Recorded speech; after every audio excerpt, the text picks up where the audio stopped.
Hey there, it's Dan Kenner with another episode of The Casual Author. Today is Monday, November 13th, 2023, as I record this, and this is episode number 97 of the podcast. Today, we're talking to R.M. McDermott about how she sustained a traumatic brain injury and how she overcame that and all of the different things that she does, little tricks and tips to help her write effectively despite this challenge. We talk a little bit about her process and all the creative ways that she has come up with over time as she's learned her different challenges to be able to write. So it's really interesting because I have a very set way that I write. Some of the things she said, I thought, well, that's a really interesting thing to try. Maybe I ought to give it a try. I don't know if I ever will, given that I'm a pretty heavy discovery writer, but you may learn something in terms of different strategies that she employs to write effectively. But before we get into all that fun stuff, of course, we have updates for the week. So in terms of writing this week, I didn't get to write as much as I would like to. I got home from paternity leave or back to work from paternity leave, and it's been a whirlwind back at work, catching up on all the things that I didn't get to do over the last 2 weeks. I had one day off after the one day I returned to work, so got back to working in the homestead. Everything is, for the most part, prepared outside for winter, which we're really thrilled about.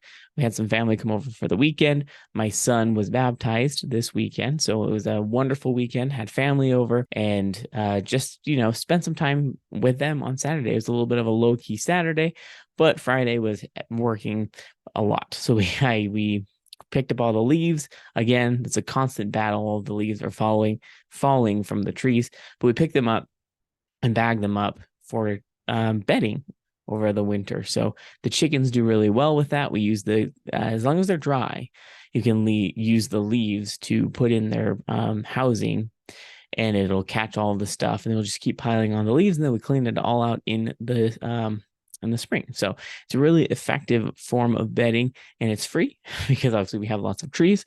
We do also add bedding that we purchase from the store, but we like to use that as a last resort. This year, we've gotten a lot of leaves. Last year, most of them blew away, which was not great. This year, I think we've already collected somewhere between 15 and 20 big bags of leaves, which is great. I think if we use one per week or, somewhere around there, it might get us all the way through winter. So we'll have to see how long the winter lasts here. But yeah, it's really exciting. And everything else is put away. And the other thing I will say is we are excited to say that we got warmers, so heated waters for our goats and our chickens, which means the water will not freeze. When it gets really cold, I bring them water out in the morning, and then it freezes within a few hours. So I end up going out 2 or 3 times in the day to bring them water. These new heated waters are a game changer. It's going to make everything so much easier. I probably only have to go out in the morning and then go get eggs in the afternoon without having to bring them more water. So we'll have to see how that goes. So far, they've proven effective. I mean, they're supposed to freeze at night. I mean, it's getting down below freezing weather now every night, and they haven't been freezing. So it seems to be very effective. Very grateful for those, making things more simple. But jumping around a little bit back to the author news, now that I'm back at work, back to our normal schedule, everything's kind of back to the way it was, which means I can write more effectively in those time slots that I had planned. And, it's good to get back into it. I'm behind on NaNoWriMo, but it's fine. I don't technically do NaNoWriMo anyway. I just write when I can. I may hit the 50,000 words this month. I'm not sure. I'm at about, what did it say? It was 20%, something like that right now of the total 50,000. I do write more than 1,600 words in a session. I usually write between 2,000 and 2,500. So, if I'm on track and I hit most of the days the rest of this month, it's entirely possible I'll hit it, but I'm not going to hold myself to that too much. Other than that, really just continuing to noodle around with my pages, the Amazon listings of my books, see what I can do to spur those ads into motion. Everything else seems to be going really well. I also spent some time helping out a friend. So I have an author friend whose books were just published today as I'm recording this on November 13th. John Monson's the Final Air series. John Monson's The Final Air series is completed just today. The second and third book were published today. So if you're looking for a YA fantasy series to get into, it's a trilogy, and all 3 books are out as of today. I've read them. They're excellent. I definitely recommend them. Once again, that's John Monson. and it's the Final Air series. It's a trilogy. Take a look at that if you can. Other than that, I don't think that there's anything else wild going on with my life or with writing, so we can go ahead and shift over to the interview portion of the podcast.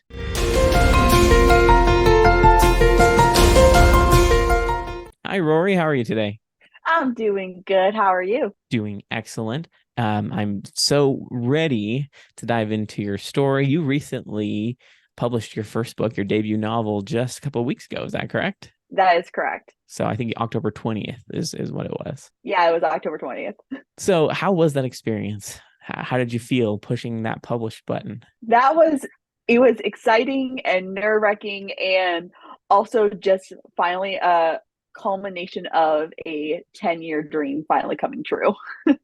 Okay, let's double click on that, because I always love to ask, how long have you been writing and publishing? But it sounds like there's a little bit of a history with this story. Yeah, I started writing at the age of 11. It's not the first book Ravenwood's not the first book that I wrote, but it is the one I published first. But I started writing very seriously at the age of 16 after everything in writing sort of just finally clicked for me. But Ravenwood, I was an idea that I established in college, and I wrote it as all my assignments for school. And then I had a teacher who told me that this is a really great story. You need to kind of publish this. So I'm like, okay. And then I went into the process of getting that Ravenwood out and written. So yeah, that's kind of the story of Ravenwood. I love that. I think that's awesome. There's some validation before you even get to the publishing stage, right? I think that's what Yeah. every author dreams of, is people not, we love family and friends, but someone not family and friends saying, "Oh, this is a great story. You should do something with it." So Yeah, I know it's kind of funny because my teacher that was in college who told me that was actually a publisher himself, but nice. he did literary fiction. So I wasn't his genre, but he was like, this is good. That is quite a different ball game, for Yeah. sure. But I think it's great. So how did you go about publishing this independently, or do you have a publisher that you went through? Okay, I did the forbidden boutique publishing of hybrid Okay.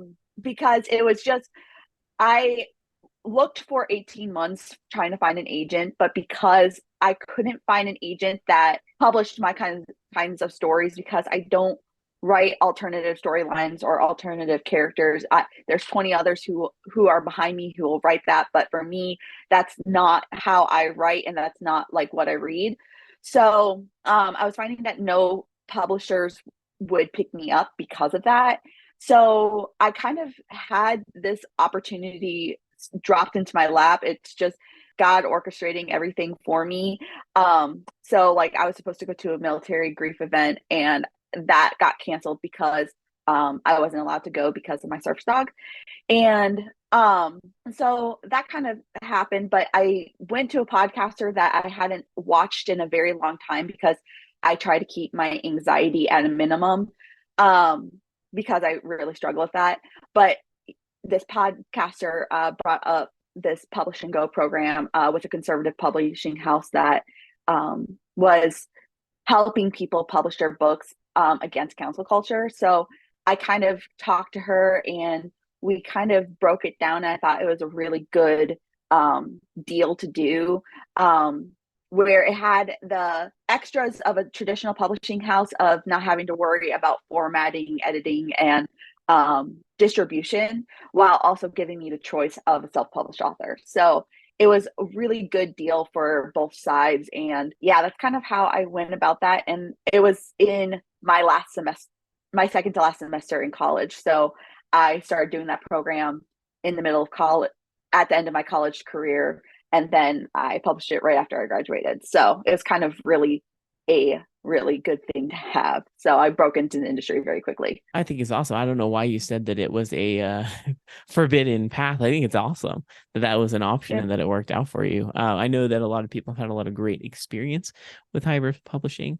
I haven't delved into it too much myself, although recently the trilogy that I co-authored with another author is being published through a hybrid publisher. So Yeah, I think actually hybrid and self-publishing, it's with after COVID, I think there's a lot to say about hybrid and self-publishing kind of taking up as the field, because a lot of people are starting to change the way that they think about how they publish their books and things like that, and noticing that a lot is changing in the industry, because with everyone trying to write towards the Academy Awards, like of publishing and things like that, there's a lot of, it's not based off of the writing anymore, it's based off how politically correct you are.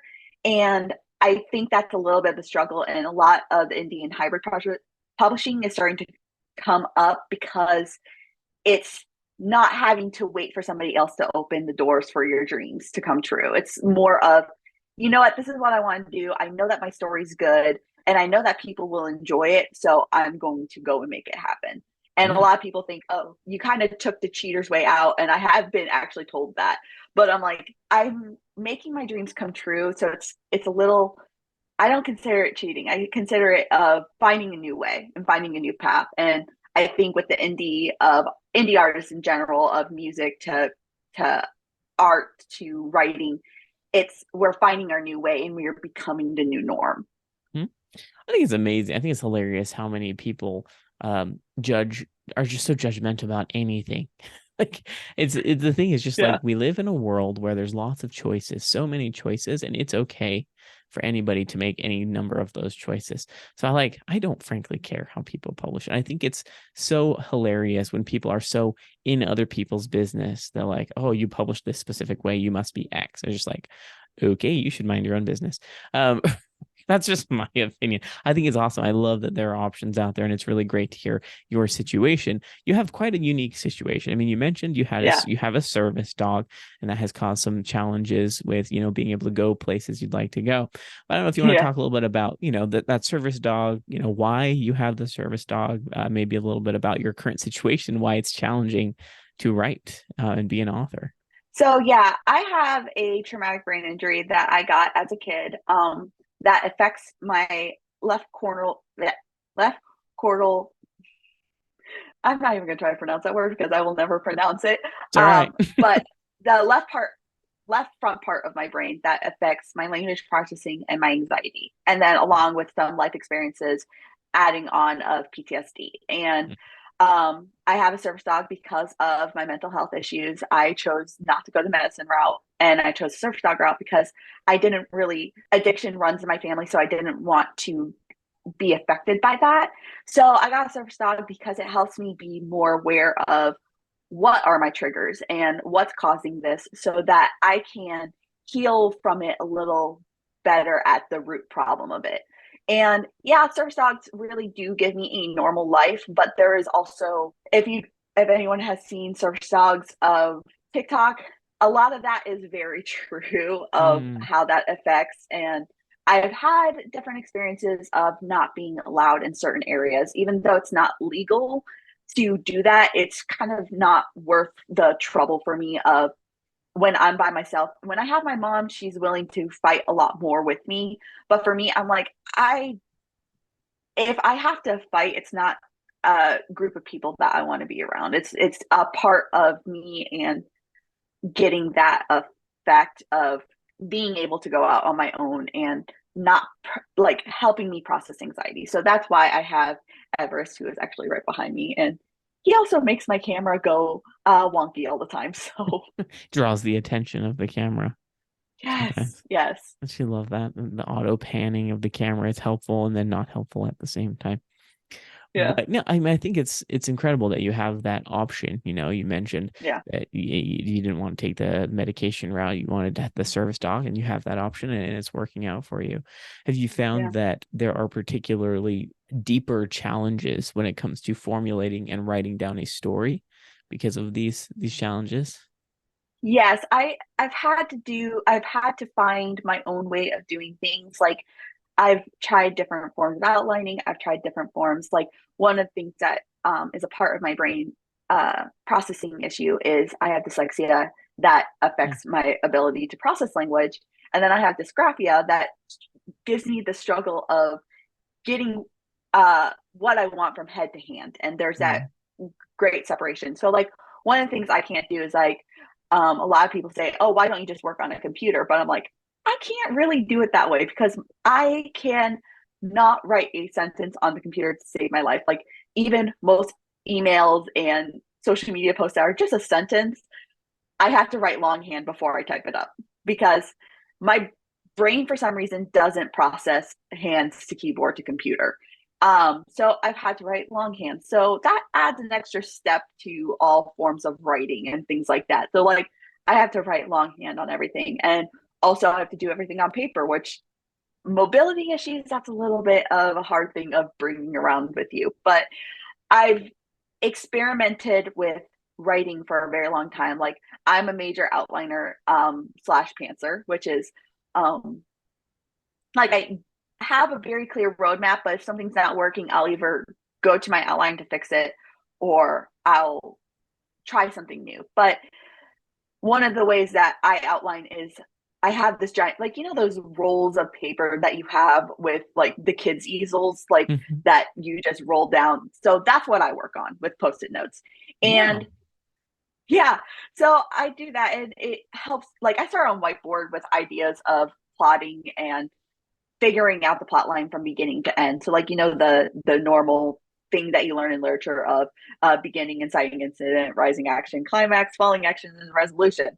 So that's what I do on the whiteboard first. And then I go onto my white paper roll of formatting each chapter based off of that. And it does add a little extra time to write and also type that up afterwards.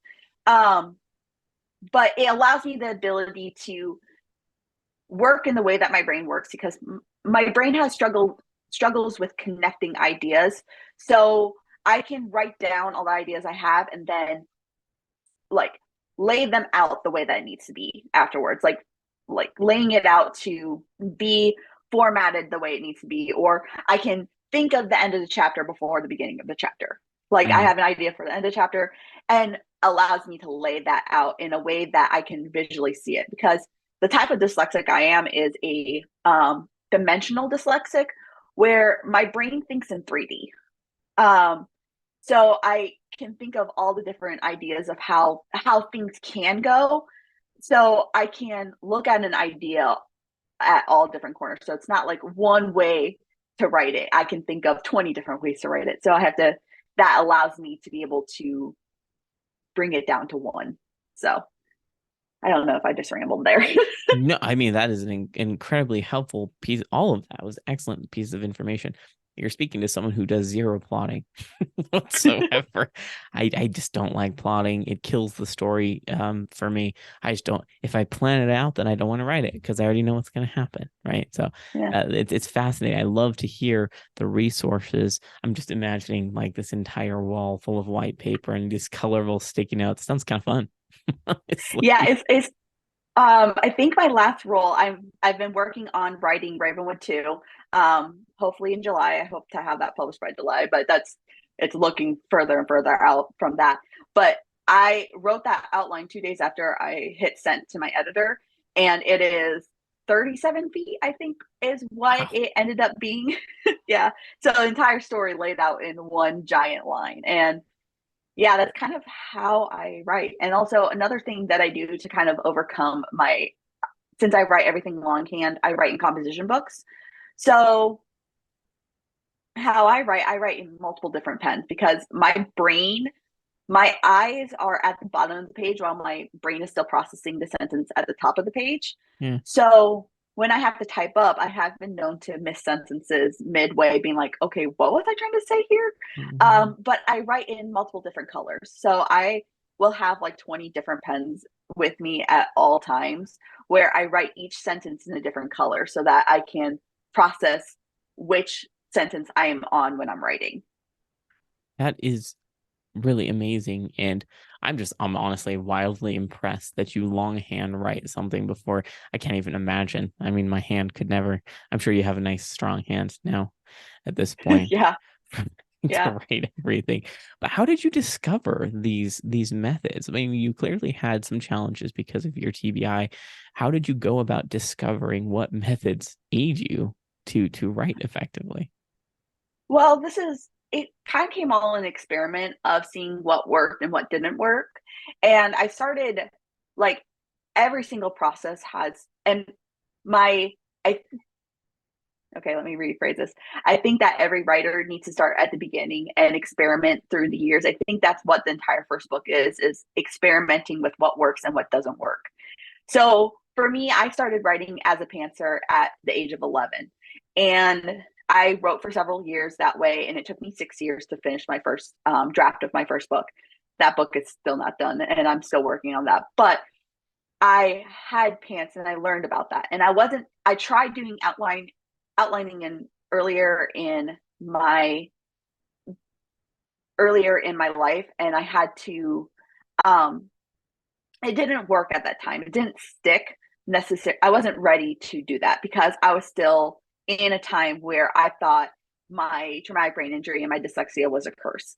And so I wasn't ready for it. But once everything started to click in my second semester in college, I had a really awesome teacher that was dyslexic like me, and she's also a fellow writer. And she finally created a way that helped me learn how to put everything in place. And she had challenged me to start outlining.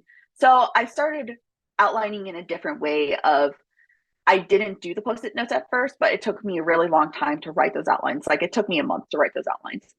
And then I started doing the outline and I started to understand that.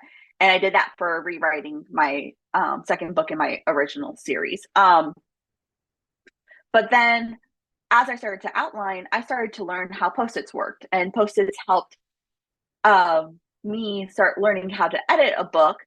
Then I was like, okay, well, can I use Post-its to outline a book? And then that's when the whiteboard came in, and I kind of started experimenting with that, and I found that that was helping me a lot in the writing process and limiting the outlining time. And then in the last year, I was challenged by my teacher to do the save the cat method. And I don't like the save the cat method. I only like the climax aspect of that. But then I started to do the post-its from whiteboard to on the giant roll of paper. And I attempted to do that. And I just fell in love with it. And it's just, I took pieces from everything that I learned and challenges that my teacher set out for me. It's like, oh, try this method, try this method.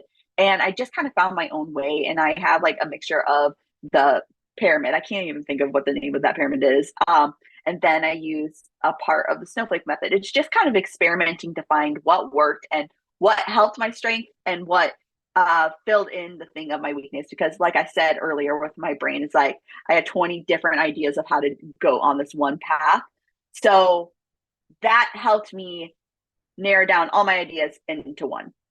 And that allowed me to think in snippets and put the snippets together. So I think that's what the Post-its do for me. I think it's awesome that you cited multiple different methods and strategies for writing, and I know mostly none of them. I've heard of a couple of them, but I remember people mentioning Save the Cat, and I started reading. I was like, yeah, this isn't the way my brain does writing. And, that's when I learned more about pantsing and intuitive writing and various things. So I don't worry too much about that. But I think it's great that you took the time to look at different things. You tried different things, and you knew, no, this isn't going to work, and that's okay. I think there's a lot of people, new authors, that they're so concerned about being like X author, writing like J.K. Rowling, writing like Stephen King, all these other people. It's just like, okay, but if that doesn't work for you, that's okay. Like, you are your own person. Whatever strategy works for you is most important. I think the book that I suggest every new author read is Elements of Fiction by Walter Mosley, because he lays out how to do each thing and what each thing is, but he has the thing of no one's going to write the way that you're going to write and how you are naturally born to write. And he specifically says, know the rules and then break them. You're not going to learn it by everybody else. And I'm not sure who he quotes, but one of the philosophers that is our definition of modern day storytelling was illiterate and deaf.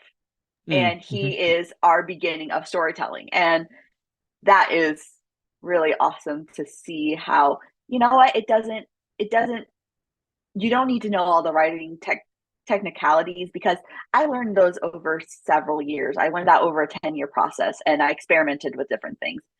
And my process changed over the years. And I think that's another thing. It's like, oh, you have to have one process and stick with it. Like each book is different. Like I'm outlining differently for one of my fantasy novels than I do one of my cozy novels that I'm working on. And the outlining process is completely different. And you have to be okay with trying different processes or doing different things that work better to create that idea. Yep, I definitely agree. It's nice that we have that flexibility. The sound got messed up. Naturally, of course it gets messed up. I think it's awesome that we have options, right? um Yeah. to, from the writing process to the publishing process, we have the ability to choose those things and make it right for us. But I think that's the key, is feeling brave enough to say, hey, this works for me, I'm going to do it this way, even though Yeah. X person is telling me that's a bad idea, or whatever their impressions are. It's just like, well, you're So not me, so keep yeah, that in mind. that will definitely be things that you will hear in the industry. I've had plenty of people be like, "Wait, you write how?" Or you or like in the publishing industry, like I went to a conference for writers and I was like, either people said, "Oh, you were had," or "Oh, you write that way." I'm like, "Oh, you'll never make it that way." I'm like, um so how do you know it won't work? And I'm like, my brain works differently than yours. My brain works differently than Susie's. Susie's works brain works different than Brian's or things like that. So it's like we need to understand our strengths and weaknesses in ourselves before we go out, before we try to challenge anybody else, because our brains don't work the same. And I think it is a shame to say, trying to pigeonhole ourselves into this is the only way to do it. And it's like, wait, actually, there's different ways. And I think that's the wonder of a dyslexic brain, is that everybody who isn't dyslexic, they see black and white of how to achieve a goal. But us dyslexics we see 20 different ways of how to do something. And it is how our brain works. And I think I can't remember who said it, but someone said that dyslexics is the MIT disease because we are we think so much more broadly, and being okay with doing that. And that is one of the things that make my story better, is because I'm able to see different things and I can see different possibilities. Well, using it to your advantage. My son is actually dyslexic as well, so he's very young though. So he's just barely getting into the throng of reading and language and things. Mm-hmm. But it's interesting because my wife has read a couple different books on dyslexia, and I just want to point out what you just said is you almost use it to your advantage, right? It's not a Yeah. bad thing that it's there. It's just it works differently, and you can use it to your advantage. And there's one book she read was it was very negative. She didn't like it. In fact, she stopped reading it. She's like, this is just not, it's not the right perspective. But then the other Yeah. book is called, I believe it's called The Dyslexic Advantage or something to that degree, Yeah. where I it's think like so. it's a very positive. It's just like, this is the way their mind works. It can be very advantageous to these things. It can be challenging in these specific instances, but that's okay because it compensates in these different ways. It was a whole new realm, and I just want to point out that it's your perspective on that is important, right? Say like, hey, this Yeah. doesn't have. I think I remember you mentioning it was at a time where I thought that dyslexia and these other challenges I had were a bad thing or a problem. But then you Yeah. came to the realization, hey, it doesn't have to be that way. They can Yeah. be a positive spin on my experience and my writing. And I think it's very important because it's kind of everything in writing. I didn't actually write formally until my second semester in college. Hmm. I did not I my mom so my mom got a lot of flack for not putting me in excellence in writing, which is a I you're a homeschooler, so you probably have maybe heard of it, but it's a pretty famous writing curriculum in the homeschool crowd. But the thing is about that curriculum is that it breaks down the natural writer to make them write in a way that isn't meant for them. And my mom, because I had started writing my first book, my mom saw that I had potential and that my stories were really good and that I had the groundworks of becoming a really good natural born writer. So my mom didn't teach me in that way. She didn't put me in that program, and she got a lot of flack for that. But my mom taught me how to write a really good sentence, and a really good sentence only has to have a noun and a verb. So she went about teaching me Jeffersonian sentences that we called them BHASs. We called them big, hairy, audacious sentences. So we would start with a noun and a verb, and then we would build onto that. So it'd be like, Bill ran. Well, where did Bill run? Bill ran to the store. Why did he run to the store? Bill ran to the store because his dog was running that way. Or that's just a really bad example. But she taught me how to really build sentences. And she's like, if she can write a really good sentence, she can write a really good paragraph. If she can write a really good paragraph, she can write a really good paper. And if she can write a really good paper, she can write an essay, and so on and so forth. And she kind of just built my writing that way. And then that groundwork that she created for me was able, when my teacher came around in college, she was able just to put all of those things together in a way that it finally clicked for me. And I think that is a part of the dyslexia, is that everything will eventually click. And you just have to be patient for that time to come. And you just have to create the groundworks that will eventually build the foundation that will build knowledge and understanding for things to finally come together, because it takes pieces to come together. Mm-hmm. Yeah, I love that So. example. I think that's amazing. Yes, we do homeschool, so I think it's awesome that we have that in common. I hadn't heard of that program actually, so it's kind of interesting. I know that our children are currently in the phase where they don't love writing, so where they're young though, I'm not too worried about it. But it's just like, why don't make me write? In any case, but I agree with you. I think it's looking down at the small building blocks, and that when it comes to story and plot as well, I think there's too much. How do I say this? Too much focus being put in the wrong places, attention being in Yeah. places that will just distract you from just building a Mm-hmm. good and interesting story, encompassing the reader, really drawing them in. So Yeah. on that front, I want to talk a little bit about your book. Let's see. The title of it is Ravenwood Institute. Is that correct? Yes, It that is is correct. intended to be a trilogy. Is that right? It is a trilogy. Yes. Nice. Okay.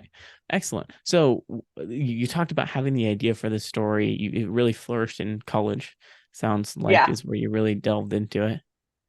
Yeah. Okay. So this story is a little interesting.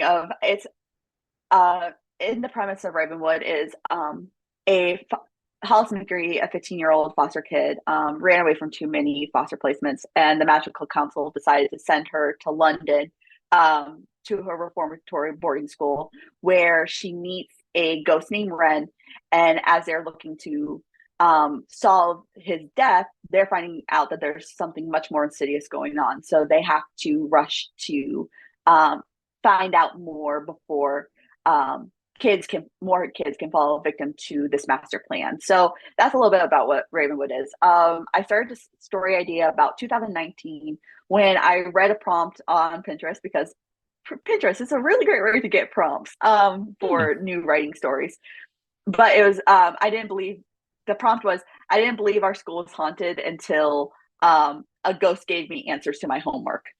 And that's how Ravenwood was born. And I, in the process of writing that, I was preparing. I had done a degree change because I was originally going to go for criminology, but my mom was like that was my safe career. That I was like, oh, I need a job to be a safe career um, for if I lose. Well, when I lose my husband, like my mom did, and I need to take care of my family because I was doing it on a trauma response. So my mom kind of talked me into going for creative writing because this was my natural born talent. And she's like, I'm not going to let you throw this away. Um, but we were preparing to go to school in UEL, which is University of East London. I got my acceptance. So hold on, let me go back a little bit. I was planning on writing the story as American girl in London going to school there. And I was going to write that. But I got my acceptance letter to that school in March of 2020. I think we all know what happened in March of 2020. So that plan kind of got derailed, but the story I was doing a creative writing class at that time at the community college I was at. And I had written a short story that is pretty much the core of what Ravenwood is and Ravenwood became. And I just fell in love with the story and I wanted to write more about it. but I didn't have that kind of like experience now, but I continued to write about it as I went to Southern New Hampshire University, which is where I earned my creative writing degree. And I started to every single class I did, I started really kind of doing more and more chapters of that. Like I wrote the first 10 chapters of Ravenwood actually in school. And and then that's where I got my teacher kind of telling me to that this should be published. This is actually good to be published. And yeah, that's kind of how that happened. But I kind of it developed off of a short story that I wrote and a prompt that I wrote. And yeah, that's kind of how Ravenwood kind of came to be. And I actually stole the name of my detective in that story off of the prompt that I had to write in college. So I'm sorry, folks, say you have to come up with a new detective's name. Well, I mean, fortunately, there's a lot of names that are reused. Coincidentally, the only other Hollis McGee is the name, correct? Oh no, that's the name of Yeah, the main character. that's the name of the main character, but the detective's name is Frenchie Logan. Oh, that's awesome. But it's really great to hear the origin stories of books like this because, they can come from anywhere. Ideas can come from anywhere. I had Yeah. never heard of Pinterest becoming a place where you can get story ideas. That's fascinating to You know me. what? I But think a lot of people underestimate Pinterest because you have the aesthetic pictures, you have the prompts. It's actually a great place to market your book, apparently. I'm still working on developing it that, but a lot of the books that I read, like if you think of a lot of fandoms put their stuff out there. So like one of my favorite books is Lockwood and Co. From Jonathan Stroud. I had saved a lot of the pictures of fan art from that book as character inspirations for my own stories. And I didn't even know that was a part of the book. And that's how I actually found my favorite book. So, and that's how a lot of things do is I find fan art on Pinterest and I end up finding books that I like. So that's a little bit about that. I've heard that it's funny. I feel like you can market your books kind of anywhere, but it's really if you have Yeah. the skills slash interest in doing so. Yeah, Pinterest is fascinating. I have and accessed Pinterest exactly 5 times in my entire life, but I've heard my wife is on Pinterest all the time. Well, that's really cool that you found that idea there. I'm not lacking for ideas. There's so many ideas in my head. Really comes down to Yeah. finding the time to write those. But so, we're running a little bit on time, but I do want to just touch a little bit on your life because you have more than just writing going Yeah. on. Your life sounds similar to mine in ways. So you live on a homestead as well. Is that correct? Yes. I live on a small homestead in Oklahoma. Nice. So what do you have animals, garden? What kind of things do you work with? We have been working on developing a garden, but mostly we do chickens. We do Nice. chicken eggs, and then we're gonna get another thing for meat chickens. So that's what we're kind of Nice. working on right now. Fun times. Have you ever processed, I'll use the word processed chickens before? One time for a very, very mean rooster. And we Yeah. haven't done it most because egg laying chickens are not really good for meat. So we haven't really done Yes. much with that. So Oh so right now we're yes. just doing eggs. Those of you listening, I'll go into a little bit of details why egg layers tend to be really lean. They don't have a lot of meat and it's very tough. It's not And very all the enjoyable. dark meat. Yes, it's very All the dark meat. dark It's meat. very true. So we use those for soup generally is all we use those for when we need to Yeah. pass them on. We'll say Yeah. that. But Our rooster Harley that we did turn into soup. Yeah, he was bitter to the very end. He yeah. wasn't even very good soup. Yeah, that's very true. Well, we've got a set of roosters that we need to take care of in the next couple of weeks. But that's not what we're here for. I just think it's interesting, right? Because I think the first author that I have talked to that also said homestead chores. I was like, oh, hey, it's what it's like. I'm outside all the time doing Yeah, various things with the animals. especially right now, we just incorporated 7 new chicks into our flock, and we are like, are you gonna like because it's very careful, like based off of size, based off of how they do. Like the females are doing a lot better, but of course, roosters butt heads. So we're like, are we gonna come out to a dead chicken in the morning? Because we're like, are you guys gonna survive? But no, they're actually doing pretty good. So we're That's we're great. happy about that. Yeah, chicken integration is very tedious and challenging. Yes, we've been through that too. Yeah, so we've had chickens for probably 7 years now. Been doing it for a while and done various things with it. So, but that's fun. Yeah. In any case, this has been an excellent conversation. Before we end, I would love to ask, where can people find more information about you and your books and your social media?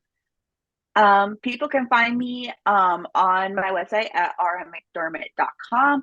All my social links there, all the book buying links are there. And also, I'm going to have a lot of fun stuff coming in December on my newsletter that I'm working on developing. Nice, excellent. Well, thank you so much for your time. This has been amazing. Thank you for having me.